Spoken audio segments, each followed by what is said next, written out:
Offences in generally voluntary స్వచ్ఛందముగా. ఇప్పుడు నేను కొట్టాను అనుకోండి, కొట్టడం మీన్స్ స్వచ్ఛందంగా కొట్టడమే కదా సార్.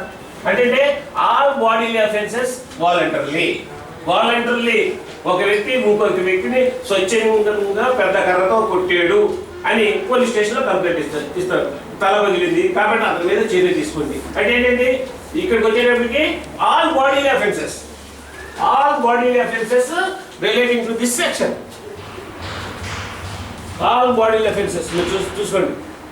323 తీసుకోండి, 324, 326, 307, 302, what ever it may be.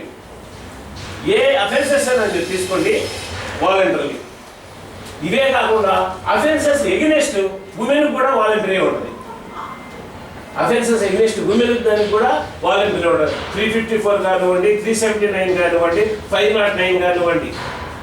అంతేకాకుండా section criminal intimidation 503, 504, 505, 506 criminal intimidation లో కూడా వాలంటరీ ఉంటుంది. క్రిమినల్ ఇంటిమిడేషన్ లో కూడా వాలంటరీలో ఉంటుంది. అంటే ఆ అఫెన్సెస్ అన్నింటిలో కూడా మెయిన్ ఇంగ్రీడియంట్ ఏంటంటే సెక్షన్ 39. ఇంకా మాకు ఐపీసీలో ఏం మిగిలింది సార్? ఇంకేం మిగల. బాడీ అఫెన్సెస్ అంటే కొట్లాటలు. అన్లాఫుల్ అసెంబ్లీ అనేటప్పటికీ